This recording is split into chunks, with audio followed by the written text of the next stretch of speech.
Shalom. First off, I want to give all praise, honor, and glory unto Yahweh, Bahashem, Yahweh Shai, Baharakar Kadash. I'm going to give double honor to the apostles, elders, and bishops of GMS who have taught us this word and teach us this word today. And I want to give a salutation unto the elect of the nation of Israel. This is the brother Yatazak Bob with the GMS Nebraska camp. And in this lesson, what I wanted to get into is a couple precepts based off of some I was reading in Wisdom of Solomon, and just going over the persecution and the affliction that Esau is going to bring upon us who are in this truth. Because the thing is, Esau is seething with anger and hatred toward all of the nation of Israel, but especially those of us who are preaching this word and prophesying against Esau. The scriptures say, let's grab this real fast. And Shalakia.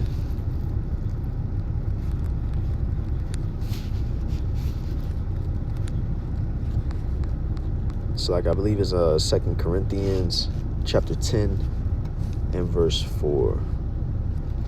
Yep, 2 Corinthians chapter 10 verse 4, which says, "For the weapons of our warfare are not carnal, but mighty through the Most High to the pulling down of strongholds." And what this is going into is how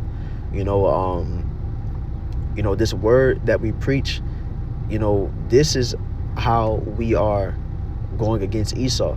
We aren't bearing arms. We aren't trying to fight Esau physically. We are just speaking the truth. We are speaking these words which are divinely inspired by Yahweh Bahashem, Yahweh Shai, and prophesying. And that is bringing down Esau's rulership. The things that we are preaching, the plagues that we are prophesying is going to come upon Esau and his rulership are happening, right before our eyes. And, as the scriptures say, in Revelation chapter 12 and verse 10, it says, Revelation 12 and 12, "Therefore rejoice, ye heavens, and ye that dwell in them. Woe to the inhabitants of the earth and of the sea, for the devil is come down unto you, having great wrath, because he knoweth that he hath but a short time." Us preaching against Esau's rulership, it's he knows that this truth is a threat, and he knows what these scriptures say. He knows what we prophesying. But at the end of the day, through Esau's pride, he's going to still try to fight against the will of the Lord.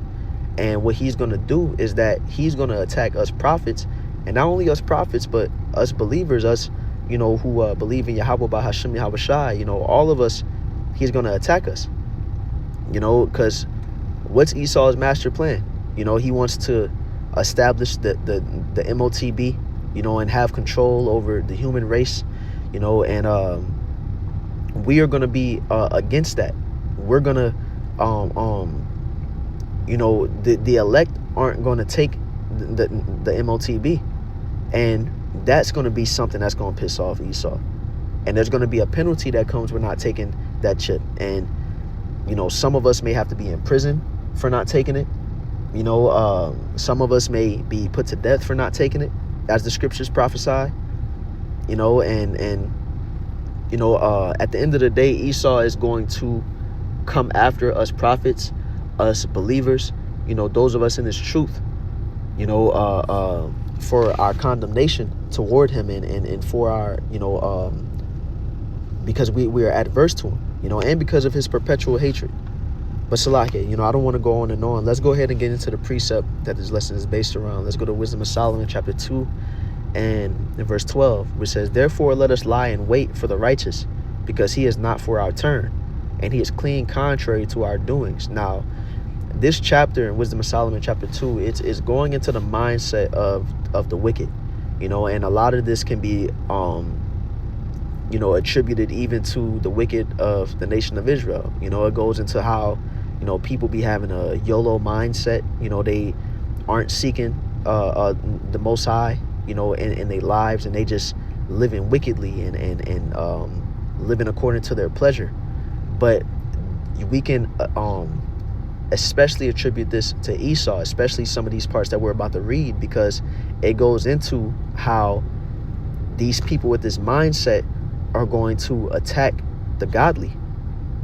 So let's read it again. It says, therefore let us lie in wait for the righteous, because he is not for our turn, and he is clean contrary to our doings. He upbraideth us with our offending the law, and objected to our infamy the transgressings of our education. So let's go to that word upbraided, because that's what us prophets are doing. We're upbraiding Esau. So it says to upbraid is to bring forth as a ground for censure. Let's see. This is the point. It says scold, reproach, reprove, rebuke, charge reproachfully. And that's exactly what we're doing. We're shaking the fist against Esau. We're exposing all the wickedness that he's done throughout history, all the wickedness that he's doing even to this day, and showing what his judgment is going to be. And we're saying to his face, that he's going to be taken down out of power. And this is, the wicked, prideful man that holds control over the earth. So there's a lot of power in the hand of Esau. And because of us coming against him and speaking these words and being bold against his rulership, eventually there's going to be a direct attack against us. It's not just going to be, our videos being flagged and, us being shadow banned on the internet. There's going to be direct consequences that we're going to suffer personally because of this truth. But let's read on. It says, he professed to have the knowledge of the Most High, and he calleth himself the child of the Lord. He was made to reprove our thoughts. He is grievous unto us even to behold, for his life is not like other men's. His ways are of another fashion. And the Lord has set up the prophets and the teachers and the men of the Lord to be contrary to Esau's wickedness. That's what we have been set up to do. But let's read on. It says, we are esteemed of him as counterfeits, right? A counterfeit is like a fake, and we are exposing how you have those fakes in the land of Israel today who are posing as the children of the Most High, but they're truly just Edomites. We're exposing how Esau has hidden our true heritage, has called us so-called blacks, Hispanics, and Native Americans, but we're truly the children of Israel. We're establishing how Esau is a unfit ruler over the earth, and how there's going to be profitable rulers set up eventually. And so let's read on. It says, he abstained from our ways as from filthiness. He pronounced it the end of the just to be blessed. So not only are we prophesying Esau's downfall, but we're also prophesying that the nation of Israel is going to be set up on top. We're prophesying our salvation, that we're going to be in glory, and so because of that, Esau is going to test us. Let's read on and see what his mindset is about that. It says, he pronounced it the end of the just to be blessed, and maketh his boast that the Most High is his father. Let us see if his words be true, and let us prove what shall happen in the end of him. For if the just man be the son of the Most High, he will help him, and deliver him from the hand of his enemies. Let us examine him with the spitefulness and torture, that we may know his meekness and prove his patience. Let us condemn him with a shameful death, for by his own saying he shall be respected. So the Lord is going to use Esau to come against us and to test us, to see if if we're going to stand firm for the truth's sake, even in the face of death, torture, in the face of the affliction that Esau is going to put upon us, for the truth. And the Lord is going to use Esau's hatred as a tool to try us, because we have to keep in mind what the scriptures say. 2 Timothy chapter 3 verse 12, it says, yea, and all that will live godly in Yahushua HaMashiach shall suffer persecution. So that's a guarantee. That's not that we may suffer persecution, we'll probably suffer persecution. If we're living for Yahweh Ba'ashem Yahushai and we're seeking salvation, we will suffer persecution at some level. And each and every one of us have a walk that's set before us that, the Lord, has tests. Each of us are going to have to suffer some level of persecution that the Lord is going to put upon us that we can bear. So that means that some of us, as the scriptures prophesy, may have to be beheaded for the truth's sake. Some of us may be in prison for the truth's sake. But at the end of the day, we have to hold true to that belief that Esau is going to come against. Let's go back to Wisdom of Solomon 2 and verse 16, because what does it say? It says, we are esteemed of him as counterfeits. He abstaineth from our ways as from filthiness. He pronounceth the end of the just to be blessed. That is 100% true. The end of the just will be blessed. Even if we have to be put to death in these bodies, that's not the end. We are but spirits in these bodies, you know, and those of us who are put to death, you know, who have to suffer death in this flesh for the truth's sake, we're going to be rewarded for that. You know, we're going to be the first fruits of the kingdom of heaven, you know, reincarnated in new bodies.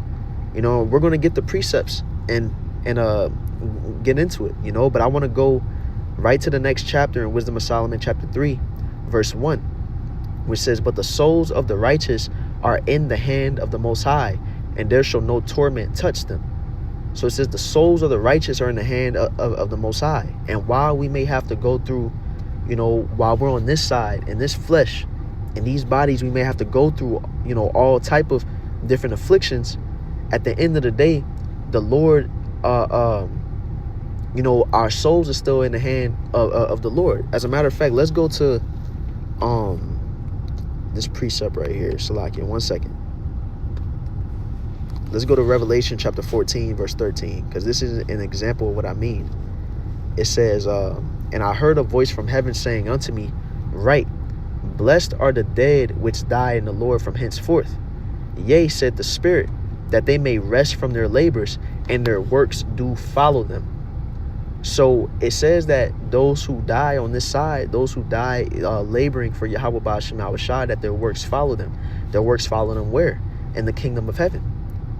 Because we have to understand that reincarnation is real. You're going to have the elect who receive salvation on this side and receive them new bodies, you know, once the time of salvation comes. But then you have those who, you know, who are elect as well, who may be put to death in righteousness before, you know, the time of salvation comes, you know, and they're going to be in the new bodies as well.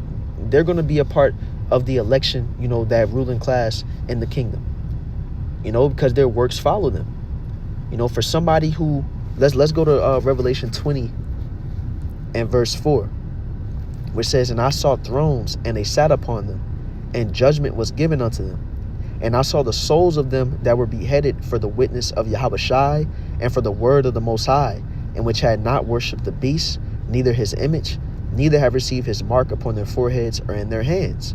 And they lived and reigned with Hamashiach 1,000 years. So that's showing that even though they were put to death on this side in these bodies for the word's sake, that they still lived afterward and ruled. You know, there was a reward that came with it. So that shows that, you know, we have to have a high level of faith that even, you know, in the face of death, knowing that there's more that comes afterward. I often think of in 2 Maccabees, where it talks about the woman and her 7 sons, and, you know, when they were being tortured by the Greeks, you know, each and every one of them was put to death because they stayed true and followed after the law and followed after the Most High Yahweh. You know, and I forget exactly what the Greeks was trying to get them to do. I don't know if they were trying to get them to eat pork or get them to denounce their faith. But whatever the case was, they stayed true unto the Most High Yahweh, and they were put to death for it. But it showed their mindset before they were put to death. And they said multiple times that even though you put me to death right now, I'm going to live again. You know, I'm there. You know, this isn't the end. As a matter of fact, let me find it, you know, because I could quote it, but, you know, I want to give it justice. No, Salakia, 1 second while I find it. So this is 2 Maccabees chapter 7 and verse 20, you know, and I want to get to, you know, this is a good point just to go into what I was speaking about, you know, and this whole chapter is good though. Up to this point, it talks about the 7 sons that were put to death, and they they died honorably. It was mighty how they went out. Now here in 2 Maccabees 7:20 it says, but the mother was marvelous above all and worthy of honorable memory. For when she saw her 7 sons slain within the space of one day, she bare it with a good courage because of the hope that she had in the Lord. Now, we're reading this, and I'm saying these things in this lesson, but again, this is a lot easier said than done. You have to imagine that, your closest family, your kids, whoever you hold dear to you dying before your eyes and knowing that you're next, but still keeping that faith and hope strong that we've been building up this entire time in this truth. And we have to ask ourselves, is our faith and is our hope strong enough that we would be able to perform the same level? And it's going to have to be to that point, because some of us are going to suffer these type of things. But let's read on. It says, yea, she exhorted every one of them in her own language, filled with courageous spirits, and stirring up her womanish thoughts with a manly stomach. She said unto them, I cannot tell how ye came into my womb, for I neither gave you breath nor life, neither was it I that formed the members of every one. And I wanted to make mention here, and point out how as she was going through this, she was giving all praise to the Most High Yahweh. That he was in control, that, she didn't make her sons. It was the Lord that allowed them to come into this world. It was the Lord that was, in control of everything that was going on. And the Apostle Gabar just did a beautiful lesson on how, all the things that we about to go through, the Lord is in control of it, and he's allowing it to happen. So the Lord is there. Esau can do all these different, Esau can bring out any weapon. Esau can, bring out any torture device, any method of killing. But it's the Lord that is in control of whatever Esau is doing. So whatever we go through, the Lord has us going through it for,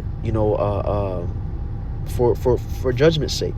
Wherever we go through, we deserve. But we have to understand that as long as we going through it for truth's sake, for Yahweh Bahashem Yahweh Shai's sake, that we can expect glory after.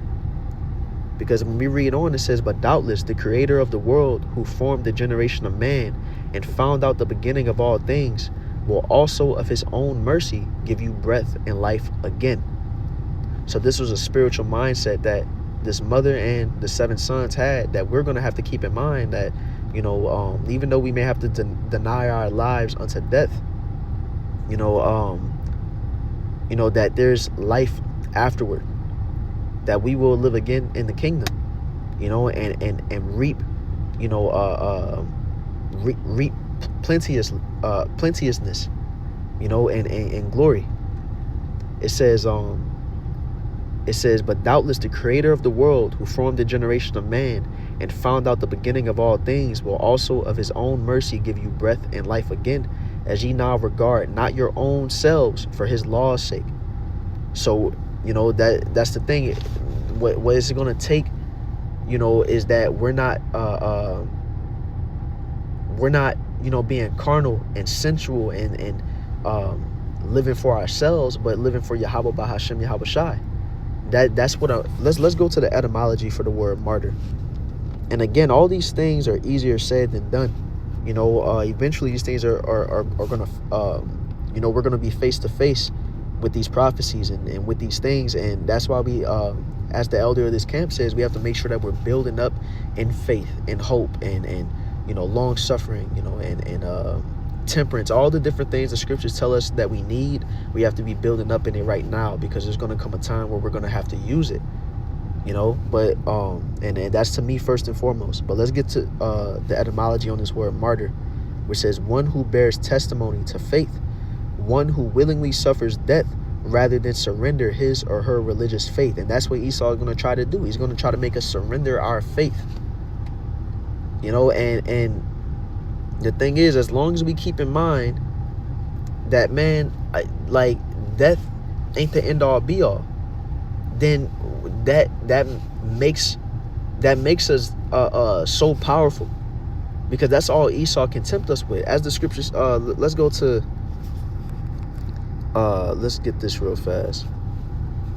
Matthew chapter 10 verse 28, which says, and fear not them which kill the body, but are not able to kill the soul, but rather fear him which is able to destroy both soul and body in hell. And as it said in Wisdom of Solomon, our soul is in the hand of the Most High, not in the hand of Esau. Esau can't touch that. He could just harm these bodies. So Esau can have that if that's what it takes. But the same way that we gonna be, that we gonna live again in the kingdom, Esau is gonna be in the kingdom as well. Whoever has a hand in torturing the prophets, torturing the believers, whoever has a hand in putting, the believers of Yahweh Ba'ashem Hawashai to death, they gonna suffer in the kingdom. All of the Edomites will. But let's go back to Wisdom of Solomon, chapter 3. Lord willing, this lesson is edifying. Wisdom of Solomon, chapter 3, verse 1, which says, "But the souls of the righteous are in the hand of the Most High, and there shall no torment touch them. In the sight of the unwise, they seem to die, and their departure is taken for misery. And their going from us to be utter destruction, but they are in peace." Why? Because their works follow them. Even though they may be violently, violently put to death in these fleshly bodies, that's going to be, but a fading memory once we in them immortal bodies. It says, "For though they be punished in the sight of men, yet is their hope full of immortality." We ready to get out these bodies right now to be in them immortal bodies. So if the price we have to pay for that immortality, for that glory, for them new bodies where righteousness is written in our inward parts, we have no ailments, we have no wickedness, we have nothing to hurt about. If the price we have to pay to get to that is death and these chains of darkness, then so be it. That's the mindset that we got to be in. It says, "And having been a little chastised, they shall be greatly rewarded. For the Most High proved them and found them worthy for himself." And that's what this is all about. The Lord is going to use Esau to prove us and to test us, to see, if